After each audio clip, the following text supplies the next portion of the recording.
أشهد أن لا إله إلا الله وحده لا شريك له وأشهد أن محمدا عبده ورسوله أما بعد فأعوذ بالله من الشيطان الرجيم بسم الله الرحمن الرحيم الحمد لله رب العالمين الرحمن الرحيم مالك يوم الدين إياك نعبد وإياك نستعين اهدنا الصراط المستقيم صراط الذين أنعمت عليهم غير المغضوب عليهم ولا الضالين.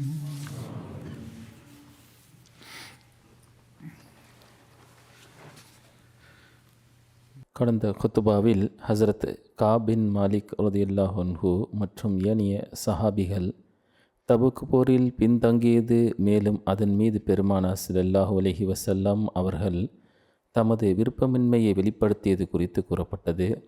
இது தொடர்பாக ஹசரத் முஸ்லிமு ரலியல்லாஹு அன்ஹு அவர்களும் கூறியிருக்கின்றார்கள். இது சம்பந்தமாக ஜமாத்திற்கும் அறிவுரையும் கூறியிருக்கின்றார்கள். அன்னார் கூறுகின்றார்கள், ஹதீஸில் வருகின்றது, 3 மூமின்களும் இந்த போரில் கலந்து கொள்ளவில்லை. ஒருவருடைய நீண்ட அறிவிப்பு ஹதீஸில் வருகிறது.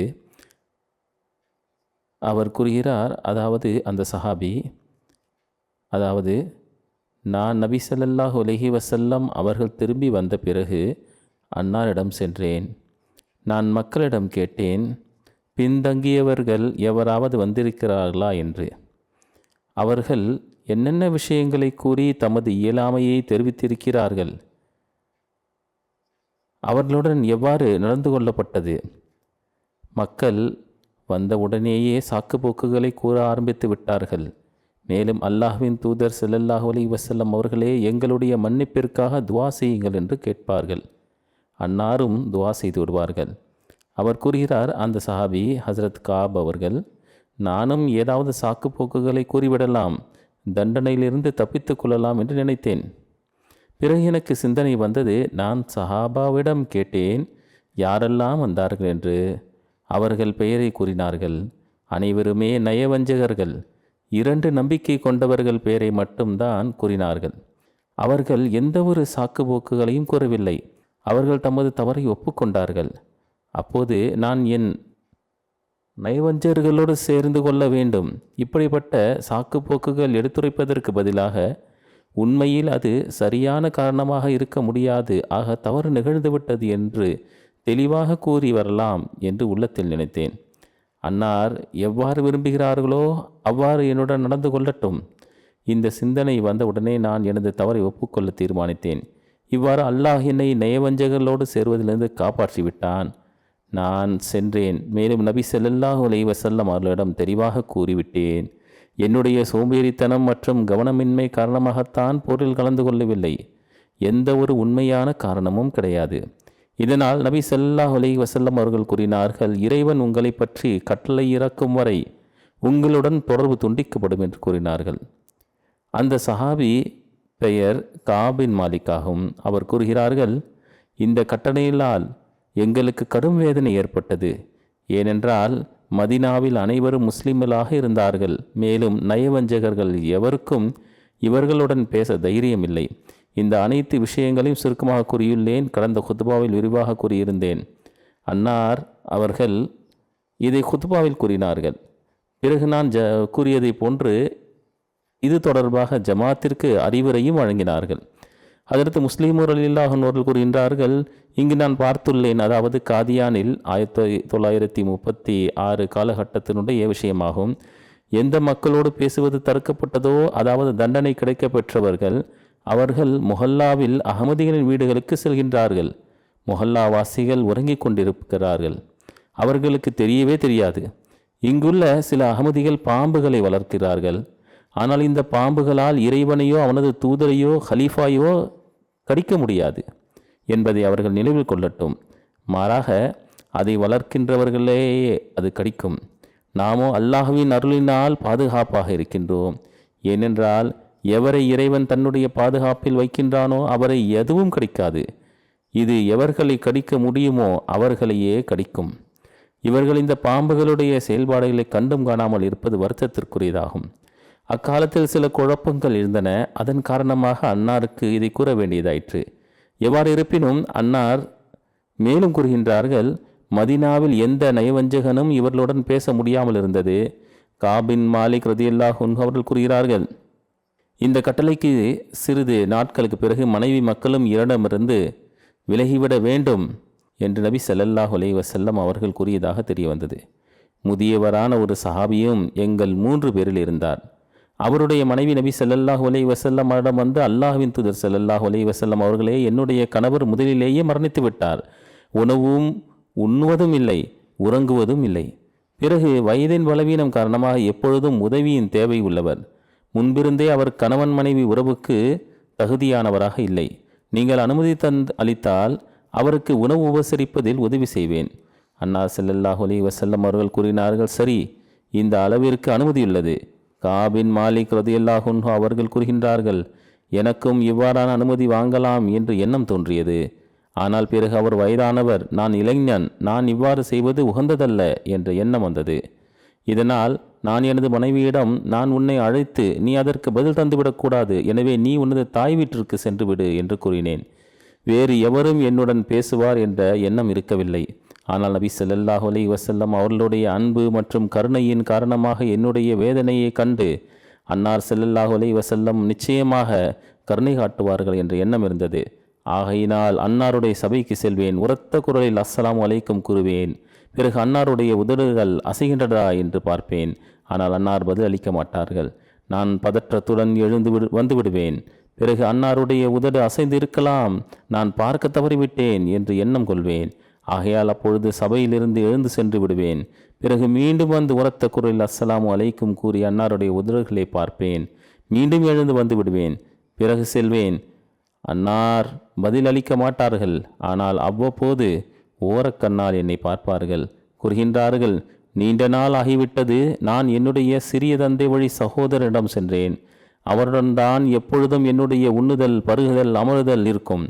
அவர் தன்னுடைய தோட்டத்தில் பணியாற்றி கொண்டிருந்தார். நான் அவரிடம் கூறினேன், என்னுடைய சகோதரரே, நீர் என்னுடைய இரகசியங்களை அறிந்தவர். எப்பொழுதும் நாம் இருவரும் ஒன்றாக இருந்திருக்கின்றோம். நம்முடைய எந்த விஷயம் ஒருவர் மற்றவருக்கு மறைவாக இருந்ததில்லை. நான் களப்பற்ற முஸ்லீம் என்று நீ நன்காக அறிவாய். மேலும் நயவஞ்சகத்தின் ஒரு நரம்பு கூட என்னில் இல்லை. இன்று நான் பதற்றத்தில் உன்னிடம் கேட்க வந்துள்ளேன். நீ கூறு, நான் நயவஞ்சகனா? அவர் எந்த பதிலும் அளிக்கவில்லை. வானத்தை நோக்கி பார்த்தார். இதன் பொருள் இறைவனும் அவனுடைய தூதருமே நன்றாக அறிந்தவர்கள் அவர். காபு கூறுகின்றார், என்னுடைய இரகசியத்தை அறிந்த என்னுடைய சகோதரன் எனக்கு பதிலளிக்கவில்லை. பூமி எனக்கு குறுகலாக ஆகிவிட்டது என்று தோன்றியது. நான் பதற்றத்துடன் தோட்டத்தின் சுவற்றை தாண்டி வெளியே வந்தேன். ஒரு பித்து பிடித்ததை போன்று நகரத்தை நோக்கி சென்றேன். நகரத்தின் அருகில் சென்றவுடன் ஒரு மனிதர் என் அருகே வந்து, நீ இன்ன நபரா என்று கேட்டான். நான் ஆம் என்றேன். அவர் எனக்கு ஒரு கடிதத்தை தந்தார். இது இன்ன அரசனிடமிருந்து வந்துள்ளது. இவர் அரபு நாட்டினுடைய ஒரு கிறிஸ்துவ அரசர் ஆவார். ரோமானிய அரசாங்கத்தின் கீழ் இருந்தார். நான் திறந்து அதனை படித்தேன். அதில் எழுதப்பட்டிருந்தது, நீங்கள் அரபுடைய தலைவர் என்பதை நாங்கள் அறிவோம். உங்களை கண்ணியப்படுத்த வேண்டும். ஆனால் தங்களை முஹம்மது ஸல்லல்லாஹு அலைஹி வஸல்லம் அவர்கள் இழிவுபடுத்தி விட்டார்கள். நீங்கள் என்னிடம் வந்தால் உங்களை கண்ணியத்துடன் நடத்துவேன். ஹஜரத் மாலிக் கூறுகின்றார்கள், நான் தோட்டத்திற்கு சென்றபோது என் தந்தை வழி சகோதரர் எனக்கு அளித்த பதிலால் அதனால் எனது உள்ளம் வேதனையில் ஆழ்ந்தது. அதாவது அப்பொழுதும் நிம்மதியின்மை ஏற்பட்டது. இந்த கடிதத்தை பார்த்ததும் எனக்கு மயக்கமே வந்துவிட்டது. இது ஷைத்தானுடைய இறுதி தாக்குதலாக இருக்கலாம் என்று நினைத்தேன். எனது கால்கள் தடுமாறக்கூடாது என்று எண்ணி அந்த தூதனிடம், என் பின் வாருங்கள் என்று கூறி ஓரிடத்தில் ஒரு மனிதன் நெருப்பு கொளுத்தி கொண்டிருந்தான். நான் அந்த கடிதத்தை துண்டுகளாக்கி அந்த நெருப்பில் இட்டேன். மேலும் அந்த தூதுவனிடம் கூறினேன், உன்னுடைய அரசனிடம் சென்று கூறு, இதுவே எனது பதிலாகும். இது அவர்களுடைய துன்பம் மற்றும் துயரத்தின் இறுதி நேரங்களாக இருந்தது. இறுதியில் அல்லாஹ் கருணை புரிந்தான். மேலும் நபி ஸல்லல்லாஹு அலைஹி வஸல்லம் அவர்களிடம் அவரது தவறை மன்னிக்குமாறு கூறினான். ஹஜரத் முஸ்லிம் ரலியல்லாஹு அன்ஹு அவர்கள் ஒரு இடத்தில் மேலும் கூறுகிறார்கள், ஹஜரத் காபின் மாலிக் அவர்களுடைய சம்பவம் எத்தகு படிப்பினை. அவர் அனைத்து போர்களிலும் நபி ஸல்லல்லாஹு அலைஹி வஸல்லம் அவர்களுடன் இருந்தார்கள். மக்கா வெற்றியின் போதும் உடன் இருந்தார்கள். ஆனால் தபூக்கு போரில் சோம்பேறித்தனத்தின் காரணமாக பின்தங்கிவிட்டார்கள். நபி ஸல்லல்லாஹு அலைஹி வஸல்லம் அவர்கள் இவருக்கு எப்படிப்பட்ட கடுமையான தண்டனை அளித்தார்கள் என்றால், அவர்களுடைய சலாத்திற்கு கூட பதில் கொடுக்க மாட்டார்கள். அனைத்து முஸ்லீம்களையும் அவரிடம் பேசுவதை விட்டு தடுத்து விட்டார்கள். எதுவரை என்றால் மனைவியையும் பிரித்து விட்டார்கள். இந்நிலையில் ஹசானுடைய அரசின் தூதுவன் இவரிடத்தில் கடிதம் கொண்டு வந்தான். அதில் எழுதப்பட்டிருந்தது, உன்னுடைய நண்பர் உன்னை கண்ணியப்படுத்தவில்லை, நீ என்னிடம் வா, இது ஷைத்தானுடைய இறுதியான தாக்குதலாகும் என்று கூறி கடிதத்தை அடுப்பில் எறிந்தேன். மேலும் தூதுவனிடம், உங்களுடைய அரசரிடம் இந்த செய்தியை சேர்த்து விடுங்கள் என்று கூறினார்கள். அதற்கு முஸ்லிம் ரலியல்லாஹு அன்ஹு அவர்கள் கூறுகிறார்கள், இன்றைய காலத்து மக்கள் இருக்கிறார்கள். அப்போதைய ஜமாத்தின் நிலையாக இருந்தது. ஜமாத்தில் விசாரணை செய்தால், ஏதாவது கேள்வி கேட்கப்பட்டால், எங்களுடைய தொண்டுகளை மதிக்கவில்லை, எங்களை மதிக்கவில்லை என்று கூறுகின்றார்கள். நிர்வாகம் வேறு, பணியாற்றுவது வேறு என்பதை நினைவில் கொள்ள வேண்டும். மேலும் நிர்வாகத்தை நிலையை நிறுத்துவதற்காக அவர் எவராக இருந்தாலும் அவரிடம் விசாரிக்கப்படும். எனவே இறைவனுடைய கட்டளையின்படி மார்க்கத்திற்காக ஷைத்தானை விரட்டக்கூடிய முயற்சிகளை செய்யுங்கள். ஆனால் உங்களை புகழ வேண்டும் என்பதற்காக ஒருபோதும் செய்யாதீர்கள். பணியாற்றிவிட்டு நம்முடைய தவறுகளில் நம்மை கேள்வி கேட்க மாட்டார்கள் என்று எண்ணாதீர்கள். நீங்கள் இறைவனுக்கு பேருதவி புரிந்துவிட்டதாக நினைத்து கொண்டு உங்கள் உதவியை நினைவூட்டவோ துன்பம் கொடுக்கவோ செய்யாதீர்கள். எல்லா வழிவகைகளையும் கொண்டு இஸ்லாத்திற்கு தொண்டாற்றுங்கள். கருணை என்றில்லாமல் தொண்டாற்றுங்கள். அல்லாஹ்வை திருப்திப்படுத்த இந்த ஆர்வமே தேவை. இது ஹிலாஃபத்தின் 1936 ஆண்டு ஆரம்பகால குத்துபாக்களின் ஒரு மேற்கோளாகும். தபூக்கு போரின் பயணம் எந்த அளவிற்கு நுட்பமானதும் அருள் நிறைந்ததும் என்றால், முழு அரேபியாவில் முஸ்லீம்களின் வலிமை நிலை கொண்டது. சிறிது நாட்களிலே முழு அரேபியாவில் இஸ்லாத்தின் கொடி பறக்க ஆரம்பித்து விட்டது. இது தொடர்பாக ஹஜரத் முஸ்லிம் ரலியல்லாஹு அன்ஹு அவர்கள் கூறுகிறார்கள், தபூக்கு போரிலிருந்து திரும்பியவுடன் தாயிஃப் மக்களும் வந்து கீழ்ப்படிந்தனர். முதலில் அவர்கள் சண்டையிட்டு வந்தார்கள். இப்போது ஒருவராக இஸ்லாத்தின் ஆட்சியினுள் வர அனுமதி வேண்டினார்கள். மேலும் சில நாட்களிலே முழு அரேபியாவிலும் இஸ்லாத்தின் கொடி பறக்க ஆரம்பித்து விட்டது. திரும்பி வந்த பிறகு ஒரு போர் நிகழ்ந்தது. இது ஹசரத் ஹாலித் பின் வலீத் போர் என்று அழைக்கப்படுகிறது. இது நஜ்ரானில் ஹாரிஸ் பின் காபில் இருந்து பனு அப்துல் மதானை நோக்கி இருந்தது. எவரை தொடர்பு படுத்தி அப்துல் மதான் கூறப்படுகின்றதோ அவர் பனு ஹாரிஸினுடைய முன்னோடியாவார். அவர் பெயர் அம்ர் பின் யசீத் ஆகும். இப்னு சாத் அவர்களின் அறிவிப்பின் கூற்றுப்படி இந்த போர் ரபியுல் அவல் ஹிஜ்ரி 10ஆம் ஆண்டு நடந்தது. ஆனால் இப்னு ஹிஷாம் அவர்களின் கூற்றுப்படி இது ரபியுல் ஆஹிர் அல்லது ஜமாதுல் ஊலா ஹிஜ்ரி 10ஆம் ஆண்டு நடைபெற்றது. சீரத் ஹத்தமுன் நபியினில் ஹசரத் மிர்சா பஷீர் அஹமத் சாஹிப் ரலியல்லாஹு அன்ஹு அவர்கள் ஹாலித் பின் வலீத் அவர்களை நஜ்ரான் நோக்கி அனுப்பிய நிகழ்வின் தேதியை ரபியுல் அவ்வல் 10 ஹிஜ்ரி என குறிப்பிட்டு இருக்கின்றார்கள். எவ்வாறு இருப்பினும் இதனுடைய விவரம் இவ்வாறாகும். அதாவது அன்னா ஸல்லல்லாஹு அலைஹி வஸல்லம் அவர்கள் ஹசரத் ஹாலித் அவர்களுக்கு கட்டளையிட்டு இருந்தார்கள், போரிடுவதற்கு முன்பு எவரை நோக்கி போர்படை அனுப்பப்பட்டதோ அவர்களுக்கு 3 முறை இஸ்லாத்தின் பக்கம் அழைப்பு விடுங்கள். அவர்கள் ஏற்றுக்கொண்டால் நல்லது, இல்லை என்றால் போரிடுங்கள். அதாவது போரிட முயன்றாலும் நீங்கள் 3 முறை அவர்களுக்கு இஸ்லாத்தின் போதனை பக்கம் அழைப்பு விடுங்கள். இதற்கு பிறகும் கூட போரிட விரும்பினால் நீங்கள் அவர்களுடன் போரிடலாம். ஆக ஹசரத் ஹாலித் அவர் அவ்வாறே செய்தார்கள். அவர்கள் அனைவரும் முஸ்லீமாக ஆகிவிட்டார்கள். ஹசரத் ஹாலித் அவர்களிடம் தங்கினார்கள். தப்லீக் மட்டும் செய்தார்கள். போர் நடைபெறவில்லை. அவர்கள் அனைவரும் முஸ்லீம் ஆகிவிட்டனர். ஹஜரத் ஹாலித் அவர்கள் அவரிடம் தங்கி அவர்களுக்கு இஸ்லாம், அல்லாஹ்வினுடைய நூல் மற்றும் நபி ஸல்லல்லாஹு அலைஹி வஸல்லம் அவர்களுடைய சுன்னத்தின் போதனை அனைத்தையும் வழங்க ஆரம்பித்து விட்டார்கள். ஹஜரத் ஹாலித் ரலியல்லாஹு அன்ஹு அவர்களுக்கு நபி ஸல்லல்லாஹு அலைஹி வஸல்லம் அவர்கள் இதைத்தான் கட்டளையிட்டிருந்தார்கள். இதற்கு பிறகு ஹஜரத் ஹாலித் ரலியல்லாஹு அன்ஹு அவர்கள் ஒரு கடிதத்தை ஹுசூர் ஸல்லல்லாஹு அலைஹி வஸல்லம் அவர்களுக்கு அனுப்பி வைத்தார்கள். அதில் எழுதப்பட்டிருந்தது, ஹஜரத் முஹம்மது ரசூலுல்லாஹி ஸல்லல்லாஹு அலைஹி வஸல்லம் அவர்களுக்கு ஹாலித் பின் வலீத் தரப்பிலிருந்து எழுதப்படுகின்ற கடிதமாகும். அஸ்ஸலாமு அலைக்கும் யா ரசூலுல்லாஹ், நான் இந்த இறைவனை புகழ்கிறேன், அவனை தவிர வணக்கத்திற்குரியவன் எவனும் இல்லை. இதற்கு பிறகு அல்லாஹ்வின் தூதர் அவர்களே, அல்லாஹ் தங்கள் மீது கருணை இறக்குவானாக, தாங்கள் என்னை பனு ஹாரிஸை நோக்கி அனுப்பினீர்கள். 3 நாட்கள் அவர்களுக்கு இஸ்லாத்தின் அழைப்பு விடுக்க வேண்டும். அவர்கள் இஸ்லாத்தை ஏற்றுக்கொண்டால் அவர்களிடம் தங்கி இஸ்லாத்தின் கட்டளைகள், திருக்குர்ஆன் மற்றும் சுன்னத்தே ரசூல் கற்றுக் கொடுக்கவும், இஸ்லாத்தை ஏற்கவில்லை என்றால் அவர்களுடன் போரிடவும் என்று எனக்கு கட்டளையிட்டிருந்தீர்கள். சில விஷயங்கள் விளக்கமாக கூறப்படாது அல்லது மற்ற இடங்களில் சில விஷயங்கள் கிடைத்து விடுகின்றன. ஆனால் வலுக்கட்டாயமாக இஸ்லாத்தை ஏற்க செய்வது இஸ்லாத்தின் போதனை அல்ல. இதன் பொருள் யாதெனில், அவர்களுடன் உடன்படிக்கை செய்யாவிட்டால் அல்லது போரிட தொடங்கினால் பிறகு அவர்களுடன் போரிட உங்களுக்கு அனுமதி உள்ளது. ஆக கூறுகின்றார்கள், அவர்களிடம் சென்றேன், தங்களுடைய வழிகாட்டலின் அடிப்படையில் 3 நாட்கள் அவர்களை இஸ்லாத்தை நோக்கி அழைப்பு விடுத்தேன். மேலும் தூதுவர்களை அவர்களிடம் அனுப்பினேன். பனு ஹாரிஸை இஸ்லாத்தை ஏற்றுக்கொள்ளுங்கள், பாதுகாப்பாக இருப்பீர்கள். எனவே அம்மக்கள் இஸ்லாத்தை ஏற்றுக்கொண்டார்கள், போரிலிருந்து விலகியிருந்தார்கள். தப்லீக் செய்தேன், இஸ்லாத்தை ஏற்றுக்கொண்டார்கள், போரிலிருந்து விலகியிருந்தார்கள் என்ற வார்த்தை இந்த விஷயத்தில் தெளிவாக விளங்குகிறது. அவர்கள் போரிடுவதில் முந்திக் கொள்ளவில்லை. எதிர்த்தரப்பினர் போரிடவில்லை, இவர்களும் போரிட செல்லவில்லை. தப்லீகாக சென்றார்கள், அதை செய்தார்கள்.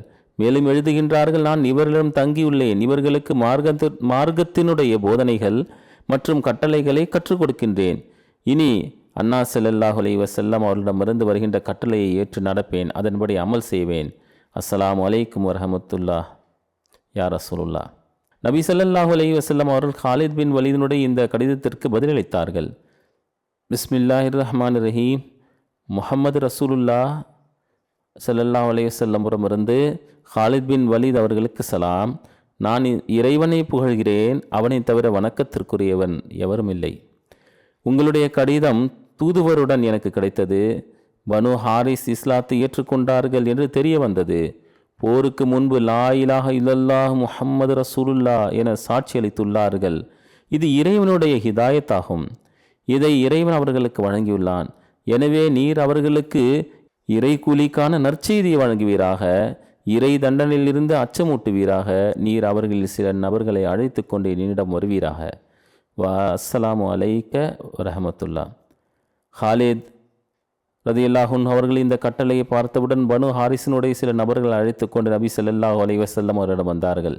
எவர்களை அழைத்து வந்தார்களோ அவர்களுடைய பெயர்கள் இதுவாகும்: கைஸ் பின் ஹுசைன், யசீத் பின் அப்துல் மதான், யசீத் பின் முஅஜல், அப்துல்லா பின் ஹுராத், ஷதாத் பின் அப்துல்லா, அம்ர் பின் அப்துல்லா. இந்த மக்கள் நபி ஸல்லல்லாஹு அலைஹி வஸல்லம் அவர்கள் சபைக்கு வந்தபொழுது அன்னா ஸல்லல்லாஹு அலைஹி வஸல்லம் அவர்கள் இவர்களை பார்த்து, இவர்கள் யார்? இவர்களை பார்த்தால் இவர்கள் இந்தியர்களை போன்று தெரிகின்றார் என்று கூறினார்கள். யார் ரசூலுல்லாஹ், இவர்கள் பனு ஹாரிஸை சார்ந்தவர்கள் என்று பதில் அளிக்கப்பட்டது. இந்த மக்கள் நபி ஸல்லல்லாஹு அலைஹி வஸல்லம் அவர்களுக்கு சலாம் தெரிவித்தார்கள். மேலும் கூறினார்கள், தாங்கள் அல்லாஹ்வின் தூதர் என்றும் அல்லாஹ்வை தவிர வணக்கத்திற்குரியவன் எவரும் இல்லை என்று நாங்கள் சாட்சி பகர்கின்றோம். நபி ஸல்லல்லாஹு அலைஹி வஸல்லம் அவர்கள் கூறினார்கள், நானும் அல்லாஹ்வை தவிர வணக்கத்திற்குரியவன் எவனும் இல்லை என்றும் சந்தேகமின்றி நான் அவனுடைய தூதர் என்றும் சாட்சி கூறுகிறேன். பிறகு அன்னா ஸல்லல்லாஹு அலைஹி வஸல்லம் அவர்கள் கூறினார்கள், நீங்கள் அந்த மக்கள் தானே, எதிரிகள் சண்டையிடும் போது அவர்களை விரட்டி அடித்து விடுவீர்கள் என்று கேட்டார்கள். மக்கள் மௌனமாக இருந்தார்கள். அவர்கள் எவரும் பதில் அளிக்கவில்லை. நபி ஸல்லல்லாஹு அலைஹி வஸல்லம் அவர்கள் 2வது முறை மீண்டும் கூறினார்கள். பிறகும் அந்த மக்கள் மௌனமாக இருந்தார்கள். எவரும் முன் வரவில்லை.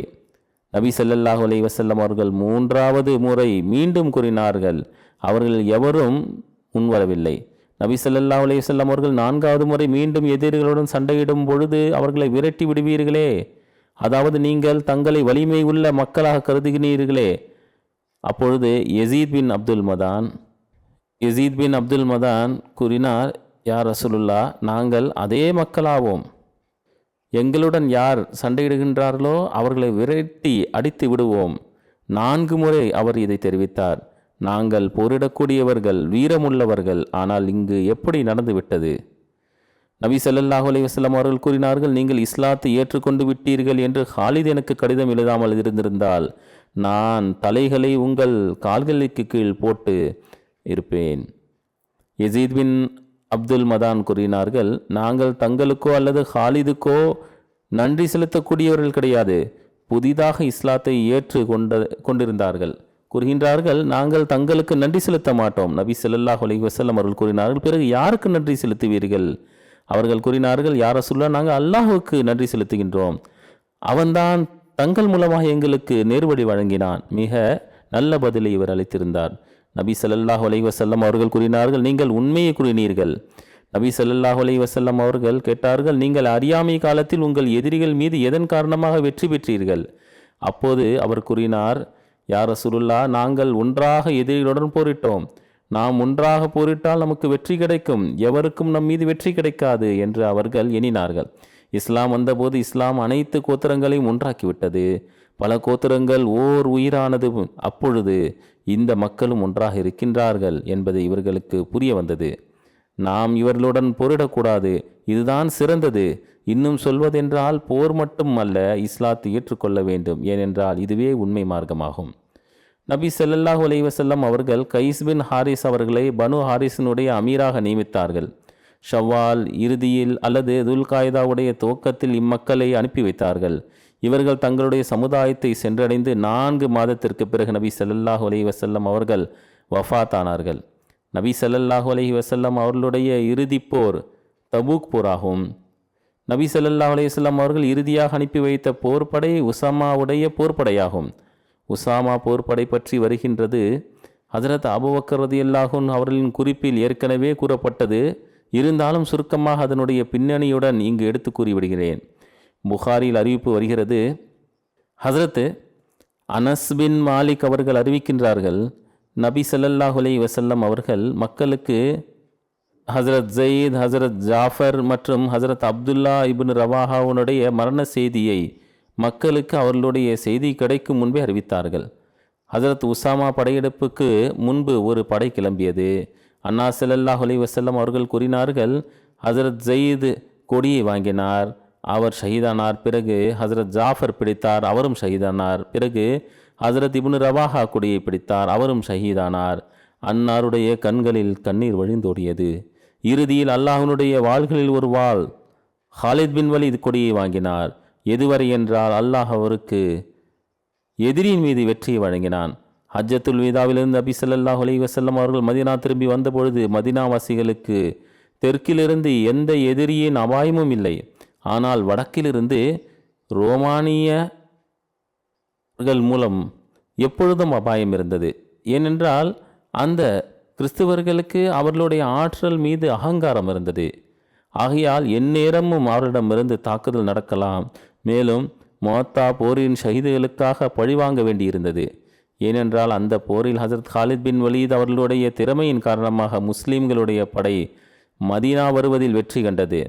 ஹஜ் முடிந்த பிறகு நபி ஸல்லல்லாஹு அலைஹி வஸல்லம் அவர்கள் மதீனா வருகை தந்து அதிக நாட்கள் ஆகியிருக்கவில்லை. சில நாட்களுக்கு பிறகு ஹஜ்ரத் உசாமா அவர்களின் தலைமையில் ஒரு படைக்கு ஷாம் மீது தாக்குதல் தொடுக்க கட்டளையிட்டார்கள்.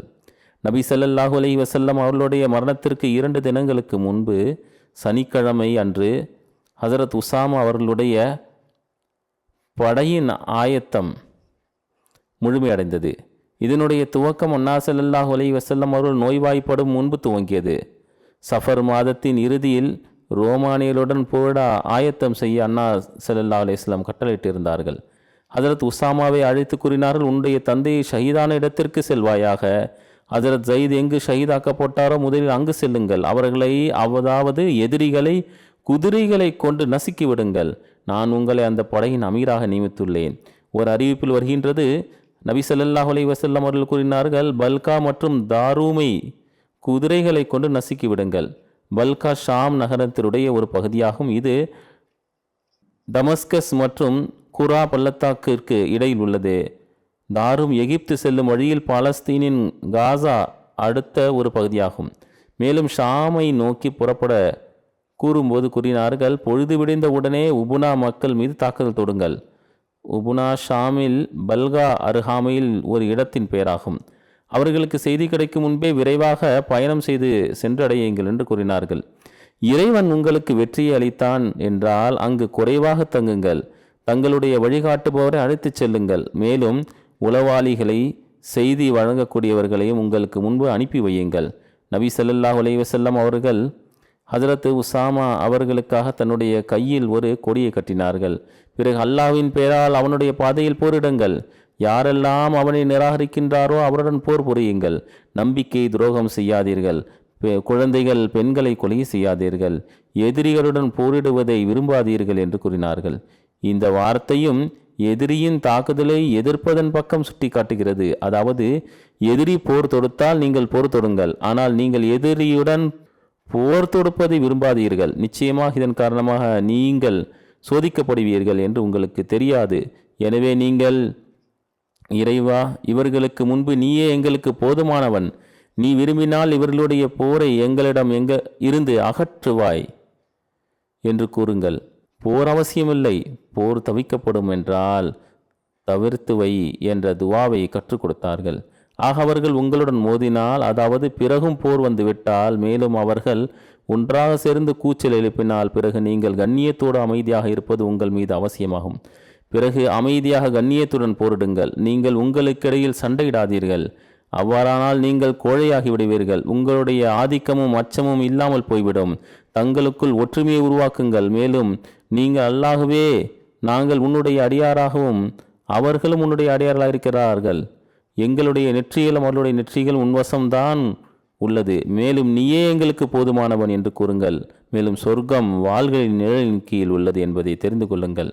ஹஜரத் உசாமா அவர்கள் நபி ஸல்லல்லாஹு அலைஹி வஸல்லம் அவர்கள் தங்கள் கைகளால் கட்டிய கொடியை வாங்கி புறப்பட்டார்கள். அதை ஹஜரத் புரைதா பின் ஹுசைபிடம் ஒப்படைத்தார்கள். மேலும் ஜுர்ஃப் என்னும் இடத்தில் படையை ஒன்று திரட்டினார்கள். ஜுர்ஃப் மதினாவிலிருந்து 3 மைல் தொலைவில் வடக்கு திசையில் ஒரு பகுதியாகவும், முஹாஜிர் மற்றும் அன்சாருடைய கண்ணியமிக்க எந்த ஒரு நபரும் இந்த போருக்காக அழைக்கப்படாமல் இல்லை. அதில் ஹசரத் அபுபக்கர், ஹசரத் உமர், ஹசரத் அபு உபைதா இபுனு ஜர்ரா, ஹசரத் சாத் பின் இபுனு அபு வக்காஸ், ஹசரத் சல்மான் இபுனு அஸ்லம் ஆகியோரும் இருந்தார்கள். அனைவரும் ஹசரத் உசாமாவின் கீழ் இருந்தார்கள்.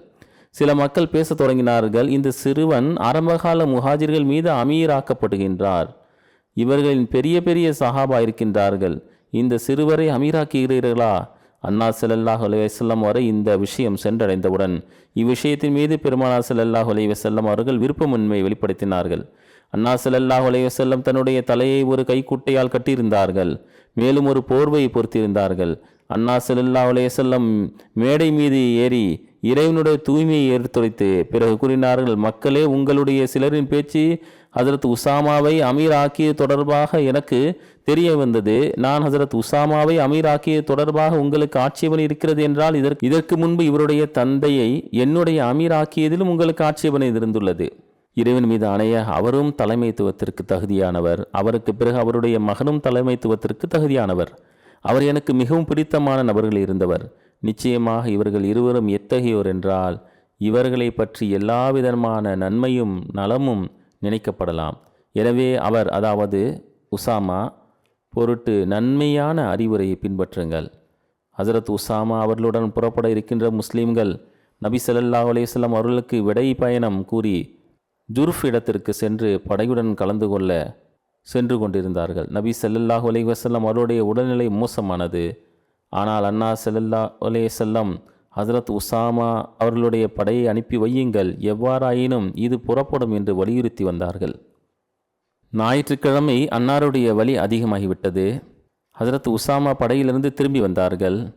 அப்பொழுது அன்னா ஸல்லல்லாஹு அலைஹி வஸல்லம் அவர்கள் மயக்க நிலையில் இருந்தார்கள். நோய் அதிகமான போது அவருக்கு செய்தி அனுப்பி வைக்கப்பட்டது. அவர் திரும்பி வந்தார்கள். அன்னால் நபி ஸல்லல்லாஹு அலைஹி வஸல்லம் அவர்களுக்கு மக்கள் மருந்தளித்தார்கள். ஹசரத் உசாமா தலைகுனிந்து நபி ஸல்லல்லாஹு அலைஹி வஸல்லம் அவர்களுக்கு முத்தமிட்டார்கள். அன்னாரால் பேச முடியவில்லை.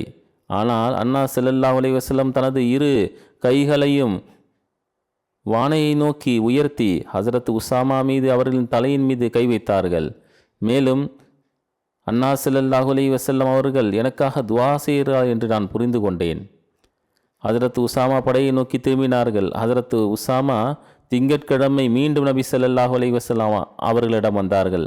அப்போது அன்னா ஸல்லல்லாஹு அலைஹி வஸல்லம் அவர்கள் நிலைமை மிகவும் மோசமானதாக இருந்தது.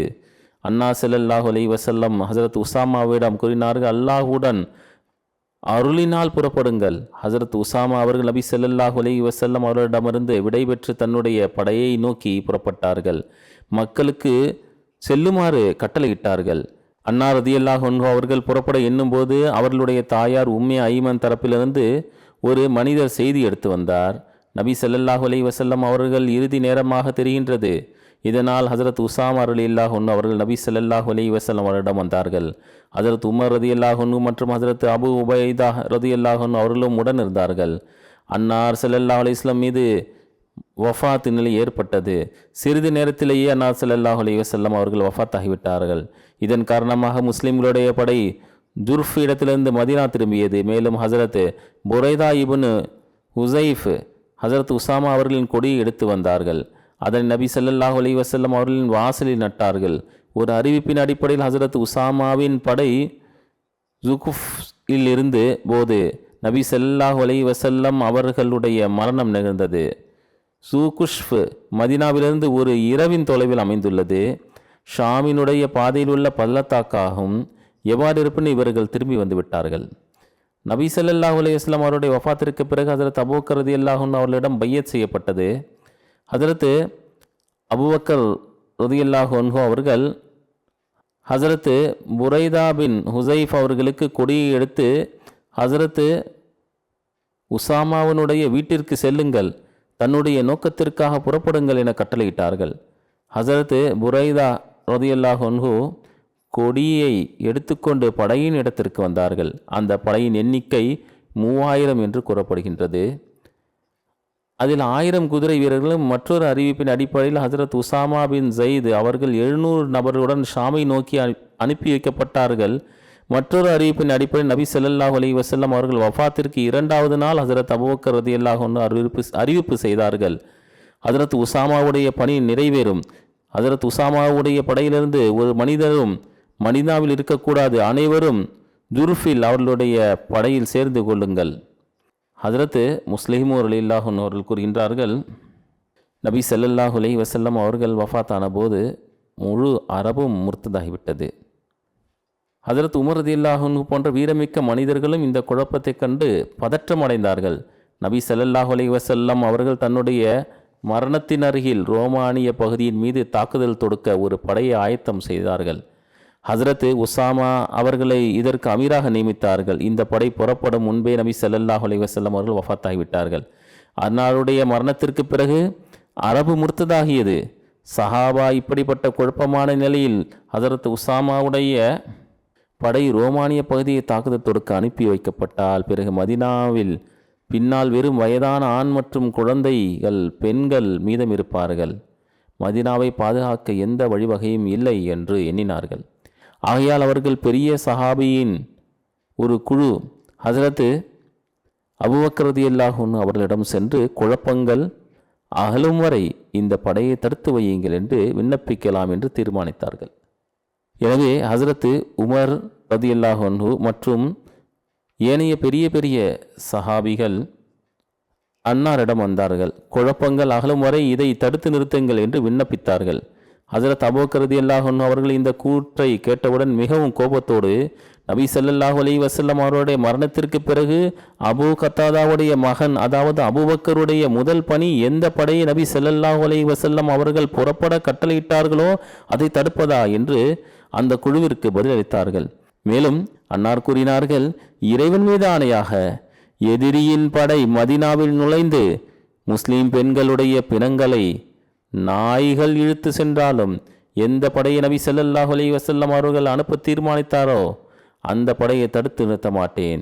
ஹசரத் அபூபக்கர் ரலியல்லாஹு அன்ஹு அவர்கள் இந்த வீரமும் தைரியமும் பிறப்பதற்கு காரணம் இறைவன் கூறுகின்றான், முஹம்மது ரசூலுல்லாஹ் வல்லதீன மஅஹு அஷித்தாவு அலல் குஃபாரி. ஒரு சாதாரண கம்பி மின்சாரத்தோடு சேரும்போது அதில் மாபெரும் ஆற்றல் உருவாகிவிடுவது போன்று முஹம்மது ரசூலுல்லாஹி ஸல்லல்லாஹு அலைஹி வஸல்லம் அவர்களுடன் கொண்டிருந்த தொடர்பின் காரணமாக அன்னாரை ஏற்றுக்கொள்பவர்களும் நிராகரிப்பவர்களுக்கு கடுமையானவர்கள் என்பதற்கு உரியவர்களாகிவிட்டார்கள்.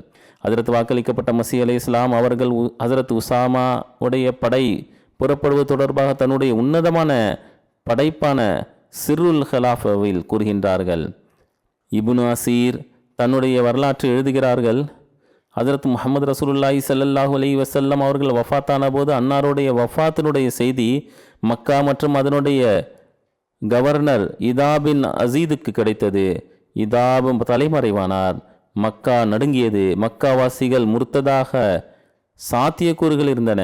மேலும் கூடுதலாக எழுதப்பட்டுள்ளது, அரபு முர்த்ததாகிவிட்டது. ஒவ்வொரு கோத்திரத்திலிருந்தும் பொதுமக்களும் பிரமுகர்களும் முர்த்ததாகிவிட்டார்கள். குழப்பம் வெளிப்பட்டு விட்டது. யூதர்களும் கிறிஸ்தவர்களும் தங்களுடைய தலைகளை தூக்கி பார்த்தார்கள். அதாவது முஸ்லிம்கள் பலவீனமடைந்து விட்டார்கள், நாம் தாக்குதல் தொடுக்கலாம் என்று பார்த்தார்கள். மேலும் முஸ்லிம்களை தன்னுடைய நபியின் மரணத்தின் காரணமாக மற்றும் தன்னுடைய குறைந்த எண்ணிக்கை மற்றும் எதிரில் அதிகமான எதிரிகளின் காரணமாக எப்படி ஆகிவிட்டது என்றால், மழை பொழியும் இரவில் செம்மறி ஆடுகளின் நிலை போன்றாகிவிட்டது. அதாவது நனைந்திருக்கும், அசையவோ நடக்கவோ ஆற்றலற்றதாக இருக்கும். இதனால் மக்கள் ஹசரத் அபூபக்கர் ரலியல்லாஹு அன்ஹு அவர்களிடம் ஹசரத் உசாமாவுடைய படையையே முஸ்லீம்களின் படை என்று கருதுகிறார்கள். அரேபியர்கள் தங்களுடன் கிளர்ச்சி செய்து விட்டார்கள் என்பதை நீங்கள் பார்க்கின்றீர்கள். எனவே முஸ்லீம்களுடைய ஜமாத்தை தங்களிடமிருந்து அகற்றுவது உகந்ததல்ல என கூறினார்கள். இதனால் ஹசரத் அபூபக்கர் ரலியல்லாஹு அன்ஹு அவர்கள், எவன் கையில் எனது உயிர் உள்ளதோ அவன் மீது ஆணையாக மிருகங்கள் என்னை பறித்துவிடும் என்ற நம்பிக்கை இருந்தாலும் அப்பொழுது நபி ஸல்லல்லாஹு அலைஹி வஸல்லம் அவர்களுடைய கட்டளையின்படி உசாமாவுடைய படையை நிச்சயமாக அனுப்புவேன். எதை நபி ஸல்லல்லாஹு அலைஹி வஸல்லம் அவர்கள் தீர்மானித்தார்களோ அதை ரத்து செய்ய இயலாது. சுருக்கமாக அன்னார் நபி ஸல்லல்லாஹு அலைஹி வஸல்லம் அவர்களுடைய கட்டளையை அதன் உரிமைக்கு ஏற்றவாறு நிலைநாட்டினார்கள், அதனை அமல்படுத்தினார்கள். எந்த சஹாபா உசாமா ரலியல்லாஹு அன்ஹு அவர்களுடைய படையில் இருந்தார்களோ அவர்களை மீண்டும் படையில் இணைக்குமாறு வழிகாட்டல் வழங்கினார்கள். அன்னார் கூறினார்கள், எவர் ஹசரத் உசாமாவுடைய படையில் இருந்தாரோ, எவருக்கு அவர் நபி ஸல்லல்லாஹு அலைஹி வஸல்லம் அவர்கள் படையில் இணையுமாறு வழிகாட்டல் வழங்கினாரோ அவர் ஒருபோதும் பின்தங்க கூடாது. மேலும் அவர் பின்தங்க நான் அனுமதியேன்.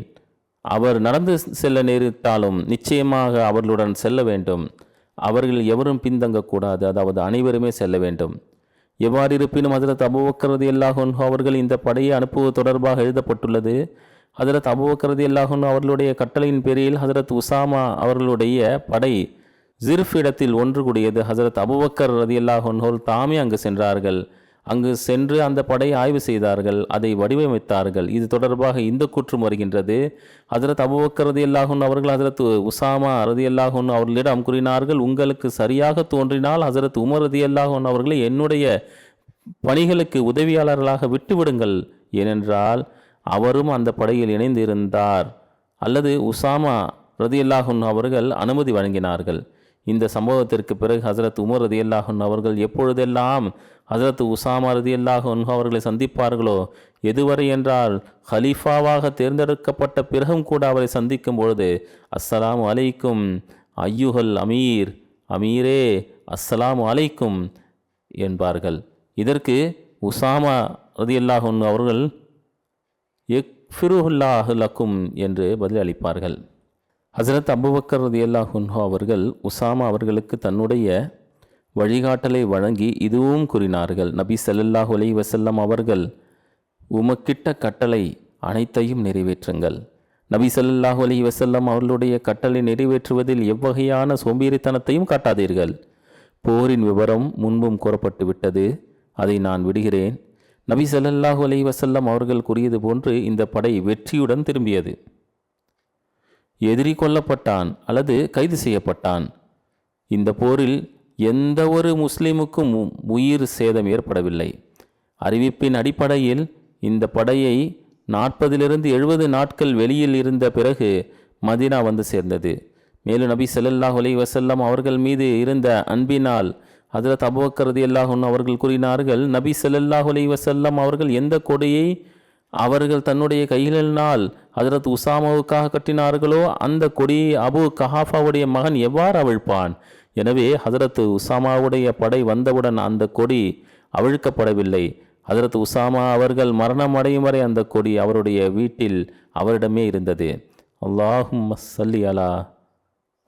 ஸல்லி அலா முஹம்மது வ அலா ஆலி முஹம்மத். போர்களை பற்றி குறிப்பு நிறைவு பெற்றது. இனி வரலாற்றில் மற்ற அம்சங்கள் பார்க்க வேண்டியது இருக்கும். இன்ஷா அல்லாஹ் பார்ப்போம். இப்பொழுது நான் 2 மர்ஹூம்களை பற்றி கூறுவேன். அவர்களுக்கு ஜனாசா தொழ வைப்பேன் இன்ஷா அல்லாஹ்.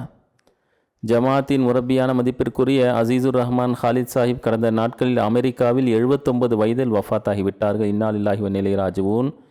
மர்ஹூமுடைய தாய் வழி பாட்டனார் ஹசரத்து மியா ரங் அலி சாஹிப் ரதியல்லாஹு அன்ஹு ஹசரத் வாக்களிக்கப்பட்ட மசீஹ் அலைஹிஸ்ஸலாம் அவருடைய சஹாபி ஆவார்கள். அசீசுர் ரஹ்மான் ஹாலித் சாஹிப் அவர்கள் ஜாமியாவில் சேர்ந்த சம்பவம் இவ்வாறு வருகின்றது.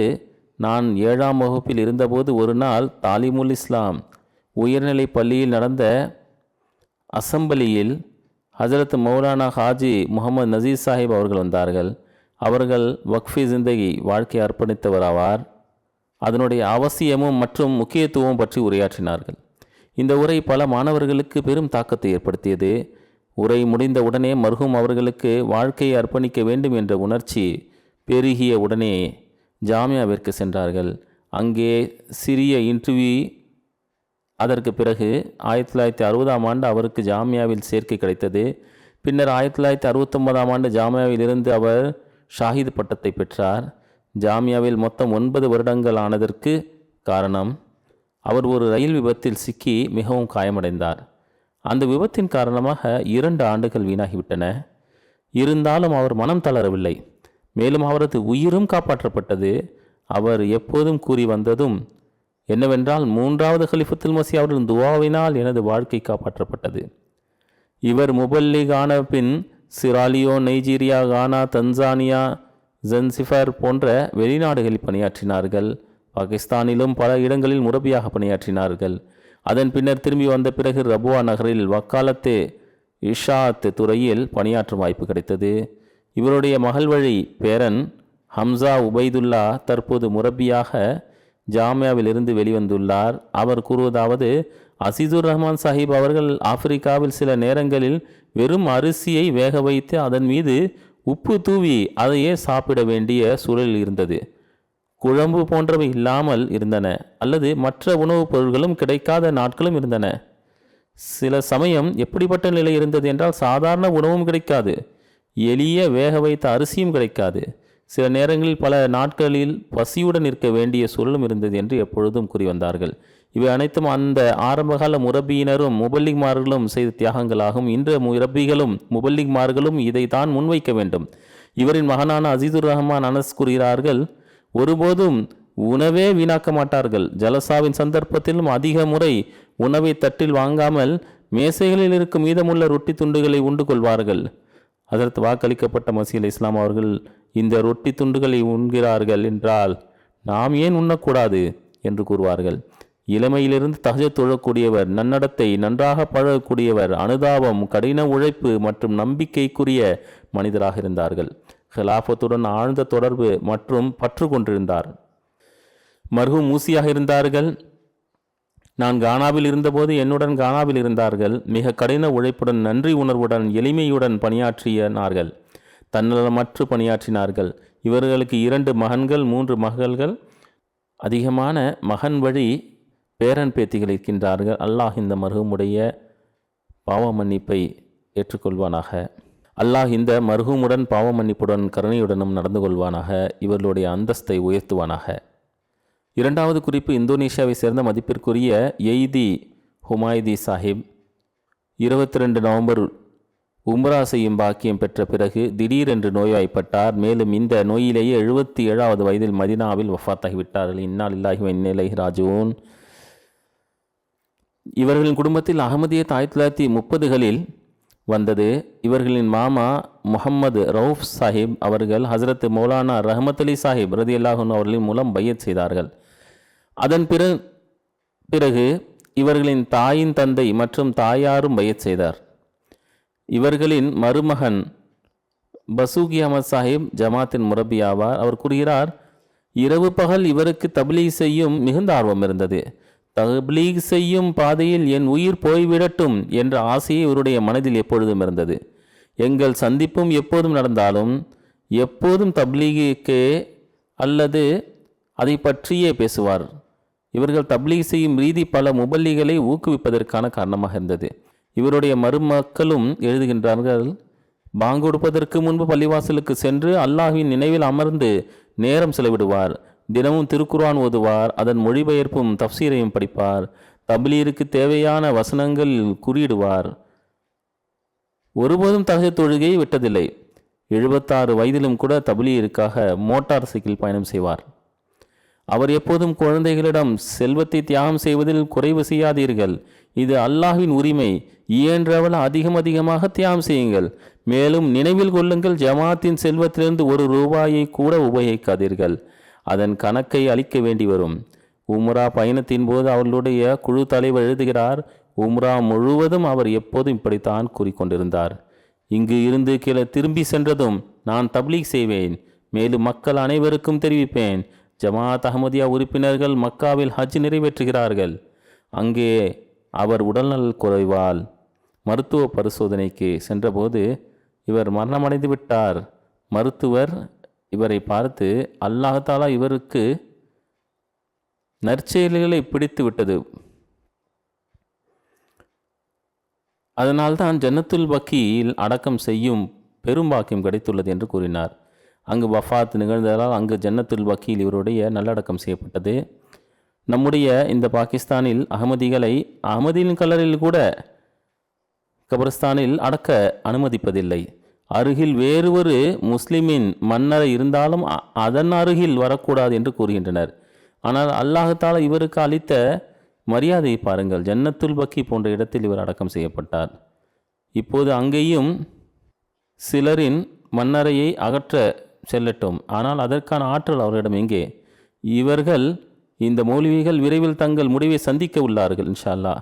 இந்தோனேஷியாவுடைய தப்லீக் செக்ரட்டரி பனவன் வர்தி சாஹிப் கூறுகிறார்கள், ஒரு வெற்றிகரமான மிகவும் உணர்ச்சி மிக்க அழைப்பாளர் ஆவார்.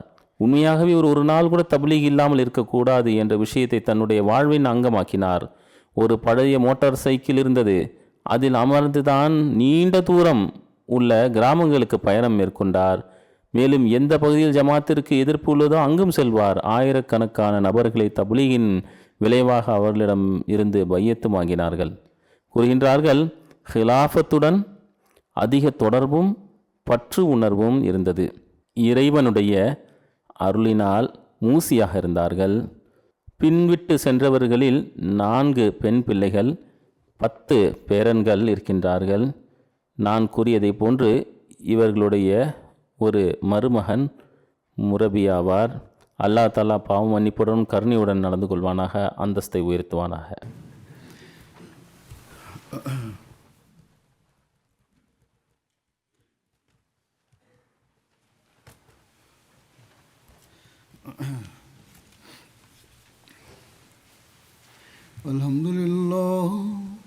அல்ஹம்துலில்லாஹ் நஹ்மதுஹு வ நஸ்தஈனுஹு வ நஸ்தக்ஃபிருஹு வ நு'மினு பிஹி வ நதவக்கலு அலைஹி வ நஊது பில்லாஹி மின் ஷுரூரி அன்ஃபுஸினா வ மின் ஸய்யிஆத்தி அஅமாலினா. மன் யஹ்திஹில்லாஹு ஃபலா முضில்ல லஹு ومن يضلل فلا هادي له ونشهد أن لا إله إلا الله ونشهد أن محمدا عبده ورسوله.